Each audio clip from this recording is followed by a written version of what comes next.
I've got Pavlovic here on the floor requiring treatment, and this is one of the big things no one talked about. Pavlovic was not on the pitch when Real Madrid scored. Bayern Munich were actually down to 10 men, and let's see why. Real Madrid versus Bayern Munich's second leg of the Champions League tie. It was an absolutely classic semifinal between these two yet again. Real Madrid getting the better of Bayern in the Bernabeu. So let's go over some of the key moments from this epic match and break down what really happened. Welcome to Campfire Football. I'm Sebastian North. Let's get into it. So for me, this tie all came down to decisions. Decisions from players, managers, and of course, the referees, and that is really where we will start. Eric Dyer here in the corner is clearing a ball. Now, when he initially clears this, you can see where he is. He's not like on the touchline. He's actually a yard or a couple yards in. And as he hits it up the field, it flies up on the line. It seems to stay in play. I'm not really sure. We can't know. The best view is the assistant referees, so he may have seen it curl out of play. Either way, as the ball goes down, you can see Rudiger go all the way towards it, and this is crucial to me. He takes a touch inside. If he knew it was already out of play and they were playing a different ball, he would have just knocked this one out. But he comes inside and then looks forward, realizes what's going on, and so Rudiger kicks the ball out. The live feed all of a sudden tried to catch up. I mean, when I was watching this, I had no clue what was going on. But let's take a look again from this angle. This is an interesting one. The referee has flagged, and the ball is up here, just right behind Tuchel here on the field. Gnabry, so he still thinks this ball is in play. So Gnabry still does not realize that the throw-in is about to take place here. Neither does Rudiger. So now we have two balls on the pitch at the same time, and they just allow play to continue, and Real Madrid almost score. Ball comes into Vinny, and Neuer makes two fantastic saves. All right, so the next bit that happened, Gnabry gets injured. He has to go off the pitch, and so Alphonso Davies would take his place. Now, the reason this is so important is it required a tactical change from Bayern. So they had Mazraoui playing at left back, Kimmich at right back, and then they had Dyer and De Ligt in the middle. When Alphonso Davies came on, you're thinking, okay, well, does he go to left back? No, he actually played on the left wing where Gnabry was. But the thing about Davies is he is able to actually give a lot better defensive cover than Gnabry. Losing that substitution window would matter later on, and that's why I flagged this. So the other reason why this substitution worked so well for Tuchel, Davies would score. An absolute blinder with his right foot. This was incredible. So let's pick up where this goal comes from. And one player you have to mention, Jamal Musiala. Here he is, number 42. Carvajal has the ball. He looks to play it into Rodrigo's feet. Slips a little bit as he's trying to turn, and that gives Musiala an opportunity to get in. Now watch this. Takes a touch, gets his body in between, and does a great job to turn, but then immediately he's off running, and he decides to take full responsibility of the attack in terms of getting them up the pitch. Remember, he's stolen the ball just at the top of the 18, and he's creating this counterattack. Lays the ball into Kane, and look, this is the quality of Harry Kane. I know a lot of people say, well, this is an easy ball. You just, lump it into that area, and it's easy for him to get. But watch this. The ball hits the floor, and the spin it has on it, it just goes right into Davies' path. The reason this is such a good ball is sometimes people overhit this. They choose the wrong technique. It goes out of play. It forces the player to go into the corner where they can't go to goal. There's so many things you can do wrong with this pass. The ball from Kane is absolutely fantastic. It's perfect. And it invites Alphonso Davies to run at Rudiger. Keep in mind, Rudiger here, I think, did the right thing. Show him onto his left, say, beat me down the line. I'll take you cutting in, especially because Carvajal is actually close to backing Rudiger up. And as Alphonso Davies cuts in, Carvajal realizes it. Davies does not take an extra second and smashes it into the top corner. This goal was incredible. So here is where Real Madrid had a disallowed goal. I love this still shot of referee Marciniak sort of pushing his neck. Real Madrid have a corner kick. Luka Modric surprises everyone by going short so that Valverde can go and take a shot. But you saw there, I mean, look, this is a pretty clear foul. There's just no doubt about it. And the funny thing is, Nacho puts his hands up and the ball comes right to him and he taps it in. This was initially given as a goal, but look again. I mean, he's got his hands on his face and neck and he extends. And so Kimmich does well to make the most of it and draw attention to it. But look, this is a clear foul. There's no reason this should be a goal. Referee Marciniak shows why. All right, Harry Kane gets a big chance right here. First of all, fantastic play from Alphonso Davies. This is what he gives you, little sidestep of the tackle from Carvajal, and then he's running forward and he plays Kane into the channel. Again, this was such an important thing for Bayern Munich to be able to do, to release these attacks, and Harry Kane is very good at this. He's professional. He does a great job of understanding the situation. Here he gets the ball, turns out, and goes backwards to Mazraoui. It forces Real Madrid to start dropping players deeper, and it allows some of Bayern's more technically quality players to get involved in the play. Ball comes into Pavlovic. He does well to just escape pressure from two Real Madrid players and goes back out to Mazraoui. Now, I've got this arrow here on Musiala. Watch this half turn. It's just so good. Modric has to put his hands up. He can't do anything about it. And now Bayern Munich are just able to attack. And when Musiala in this position with Kane along with him, they can create something. Musiala goes by Rudiger, plays in Kane. And if you pay attention here, it's tough because Nacho is very, very close to Harry Kane. I don't think Kane could have shot this across without Nacho blocking it, so he has to try and go near post.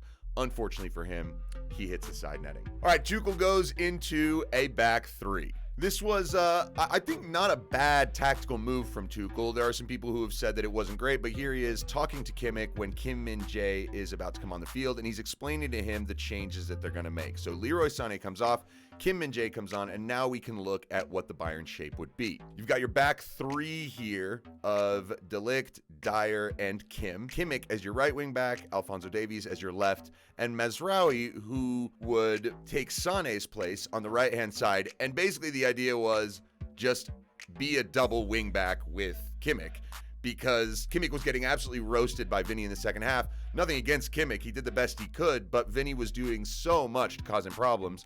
And with Mendy also pouring forward, Tuchel realized, I need to shore up this side, so Mazraoui came to basically be a second right wing back with Kimmich. So that's the shape you see, and you can tell Mazraoui, he's going to stay with Mendy here, and it clogs up the area. Vinny Jr. has to come out wide to get the ball. Kimmich, who now is not isolated, feels, I think, a little more emboldened to really play defense, does a very nice job to tackle the ball off him there, and here is the value of Harry Kane, right? You get it to Kane, he's got Camavinga closing in, and is able to get out of the way, get a foul, get a free kick, and it slows the game down. Now it's Ancelotti's turn to go ahead and make some substitutions. So what he does here that's interesting is he brings off Valverde, and he brings off Rodrigo. Now, Rodrigo, it's an interesting substitution to bring off because we've seen him do these late heroics in the past, but no, we're going to bring on Brahim Diaz and Joselu. Brahim Diaz comes on the field and he tells us what we're doing. It's a 4-3-3. All right, we'll get into the Real Madrid shape in a sec, but first,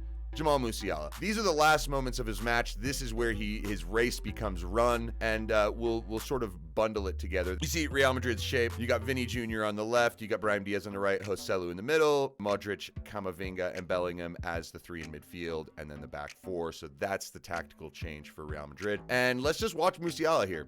Watch him as he chases the ball all around the field, does well to keep pressure, and as Brahim Diaz goes, forces Davies into a clearance out of bounds. Musiala here on the right is going to sit down and need treatment or whatever. Look at this. It's the 84th minute. There is not a lot of time left in this match. Maybe at this point, about 10 minutes max. For some reason, this is where Tuchel decides to make his substitutions. And here are the two players he brings off. It's incredible. I would not have expected this at all. You bring off your biggest attacking threats, and I think that was, in my opinion, the major mistake. Now, Muller comes on. He is a great player to bring on in these situations. He's an old cool head. Musiala goes off for him, and then Eric Max Choupo-Moting comes in for Harry Kane. So my question here is, could Musiala and Kane not just have finished the match? I mean, there's 6 minutes of regular time, maybe 10 to 12 minutes total to play. That's it. Neither of them looked injured. Kane apparently said he had some back issues, and that's why Tuchel took him off, although Kane as well did not look so tired that he couldn't continue. And what you lose by bringing them off is just massive. When you saw these substitutions, you thought one thing. If Real Madrid score one, there is no way that Bayern Munich are going to win this unless they go to penalties. And they're going to have to survive 30 minutes of extra time in the Bernabeu. Good luck. I thought at this moment, Tuchel's played a bad hand here. Here's where Real Madrid equalize. So what we're going to do, though, is go back a little bit of ways before the goal was scored. I've got Pavlovic here on the floor requiring treatment. And this is one of the big things no one talked about. Pavlovic was not on the pitch when Real Madrid scored. Bayern Munich were actually down to 10 men, and let's see why. So it all starts here. Real Madrid have a corner kick. Luka Modric swings it in. It gets headed by Bayern, and Thomas Muller does a very good job here, shielding off Brahim Diaz, making sure he muscles him, and now Bayern have a chance to counterattack. Look at this for options for Muller.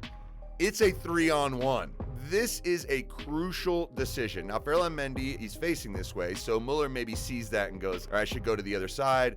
Also, it's Davies, so you got speed there. But I think Muller makes the wrong choice. I think he should carry the ball further and then release one of these two. Instead, he tries to play it in a rush, which I don't know why he did. And look, the pass forces Davies to slow down. Now, Davies is able to actually get the ball out of his feet, play it into Konrad Laimer, who is able to slip it through for Pavlovic. We don't know if he was onside or not, but Pavlovic makes this big, long, bursting run in. Luka Modric cuts it out. And here's the thing. Pavlovic now is cramping. He is really struggling. He's having problems. The physios come on. They take him off. You can see they're spraying him down. And then Neuer would make a huge error. So all of this culminates in the way Bayern concede this goal. It's quite incredible. Real Madrid in literally the next stretch of possession, they have the ball. Brahim Diaz goes back to Rudiger, and Rudiger whips in across. Now, this is important to watch because Bayern Munich actually, this is why it's good to have a back three. I know Kim is over here, but this is Kimmich actually filling in behind, helping De Ligt and Dyer. Joselu's the target for this, for sure. It gets by him. De Ligt does well. And Kimmich, this is pretty ice cold and calm from him to just chest the ball down to Neuer. Here is why I show this. Pavlovic is still not on the pitch. He's struggling. And immediately, Neuer decides to throw the ball out to Alphonso Davies. Why? This is one of the biggest mistakes of the match, go along with the one he would make just moments later. But this is a huge error, and I'll show you why in terms of the setup Bayern had. The fact that they're down a player, what he should do is hold this and just punt it as far as he can up the field, milk as much time as possible. He doesn't. He chucks it out. Modric gets a flick, and then you've got Carvajal there to help. He wins a second ball. There's nothing really here for Bayern Munich. And immediately, Real Madrid get possession. Luka Modric has it, and Bayern Munich are stretched. They're not in a situation where they can defend very well in transition, and here's one of the big problems why. Vinny is now isolated with Kimmich, something that Tuchel tried to remedy. You're wondering, where's Mazraoui? Well, he's right here, trying to come back into the play because he didn't think that Neuer would just throw the ball to no one out here. Ball comes into Bellingham. He turns. Mazraoui tried to cut the ball out to get to Vinny. It gets there instead. Mazraoui now running to see if he can help because you can see that Ferland Mendy is charging forward. Either way, it's panic stations, but still at this point, the shot is not very good. Joselu does a nice job of reading it and decides, I'm going for it. Dyer slows down because he realizes, well, my God, my goalie's got the ball. But Neuer makes a huge error. He bobbles it. Joselu's there. And just like that, it is 1-1. And at this point, unfortunately for Bayern Munich, now there is no way for them to get out. There is no way for them to go and score goals. They don't have Kane. They don't have Musiala. You're not going to expect anyone else to do it. And this is where they're just hanging on for dear life. For what? Extra time? Another 30 minutes? Now Joselu. Yeah, he would go ahead and get the game winner here. But what is amazing about this guy is his career path to get to this point. Look at the clubs he has played for. And now he is in the Champions League semifinal. He's got an equalizer, and here is him going and getting the winner. I've just sped this up because there's not a whole lot to say about it. Really, Bayern Munich, I think, did a decent job defending that situation, but second phases are very, very difficult, especially when a team is just pushing as hard as they possibly can. And that would be the 2-1. Now, there would be one more twist, which was absolutely fascinating. We're going to dive back into that because it all comes full circle. Here's an example of the referee and his linesman making another error. Kimmich hits a ball in, and you can see here two Bayern players who kind of look like they may be offside. For sure, it's tight. Mazraoui's there. Ball gets headed by him. Muller follows in. He gets the header. De Ligt gets the shot. Goal. Lunin does not really move when this shot's taken. He's not really reacting because the whistle had already blown. The referee's got his hand up here, apparently offside, and we all know what happened. The linesman raises his flag. This is the moment of contact. De Ligt now does look offside, but it's going to be a second phase of play because the ball doesn't actually go to him. It goes to Mazraoui, and Mazraoui seems to be onside. Muller's certainly not offside, so when he's involved in the play, it's not a problem. Ferland Mendy wins the header. Sorry, I thought Mazraoui did. And then this is where the whistle was blown. Hands up right here. This is Militao trying to get in the way. Now, I don't know if at this point Militao is kind of just standing in the way because whatever you should.